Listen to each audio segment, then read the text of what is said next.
You love to talk to God, but sometimes I feel it's like hearing from Him is a different story. You are so ready for direction for your life and would love for God's word to be on a billboard for you, if it could be. Or if an airplane flew past you with a banner that outlined God's will for your life, you'd think, sign me up. But for real, maybe you have a decision to make or you're at a fork in the road and would love to know what you can do to hear from God and fast, but how? Hey, I'm Alexandra Cavill. I'm a certified professional coach and the founder of Grace-Based Christian Coaching, where I serve ambitious women in leadership who are struggling with limiting beliefs and overwhelm and support them in creating a more intentional and Christ-centered life.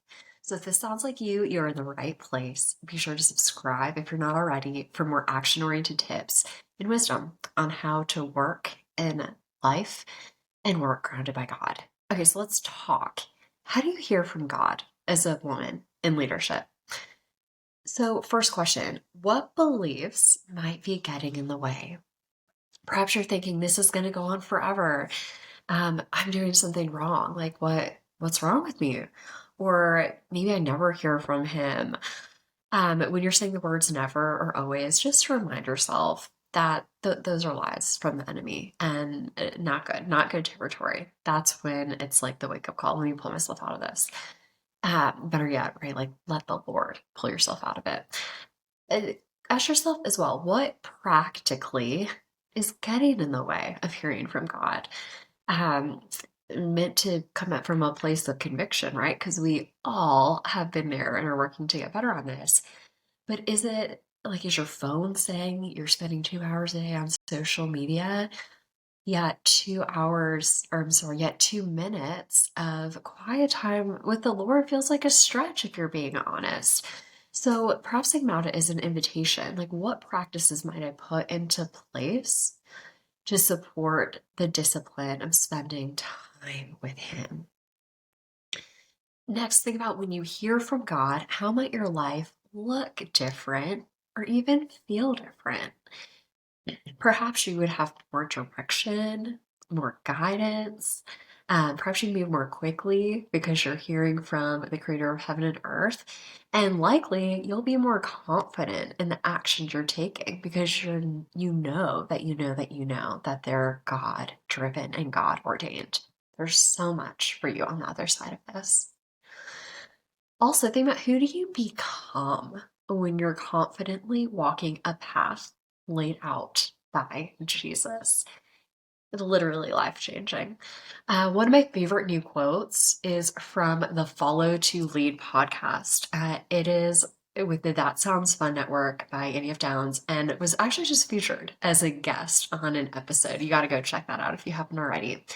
And they say this, if you're not dedicated to your disciplines, you'll be destroyed by your distractions. Again, if you're not dedicated to your disciplines, you'll be destroyed by your distractions. So think about this. What practices might you put into place? Maybe pair prayer or quiet at some point with every meal. Perhaps it looks like bookending your day with the Lord. Think about what you might put into place to make this even a little bit easier than it is now. And then I also heard it said, it is a discipline, but for some, that can have a negative connotation and feel hard or forced. So, what if you thought about it as a devotion? And that sort of just changes the heart, the feel to it, which can be life giving and supportive for some. Okay, three real specific tips when you're looking to hear from God. One, go to His Word, right? Like, what does your time in the Word look like? It's really great to have devotionals, podcasts like this, but there is no substitute for God's Word, right? Like, it is sharper than a two-edged sword and it doesn't return void. So, if you want to hear from God, go to His Word that is directly from Him. Nothing like it. Next, think about connecting with a mentor. Maybe someone who's a couple steps ahead, and what maybe feels jumbled up in your own mind could just be so much more simpler for them, and they can support you in dissecting that. And then think about what are the patterns and the themes that are coming up throughout your day? What is the Lord trying to reveal to you? And are you making space to see it or to listen to Him? And the biggest thing, really, if I had to say, you guys, would be to quiet the noise. We live in a distracting, chaotic world. And my encouragement to you is to create space to allow, as Bible teacher Beth Moore says, His voice to be the loudest in your life. Okay, and then we'll end with a couple of quick resources and an exercise for you. One of the studies I did years ago, and it almost feels like more so of an academic one.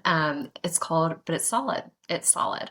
Generations. Love it. It's called Experiencing God, and the author of that is Blackaby. And another book is Discerning the Voice of God. You might enjoy as well.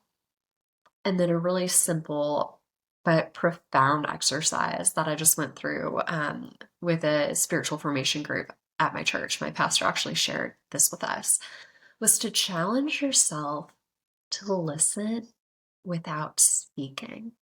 So we got paired up with someone else and we were challenged to share a highlight in our life and a challenging piece in our life.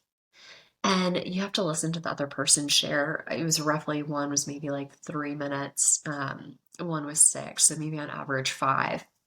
And do this with someone. Like it is wildly challenging because they're sharing these powerful emotional instances with you and you take it in.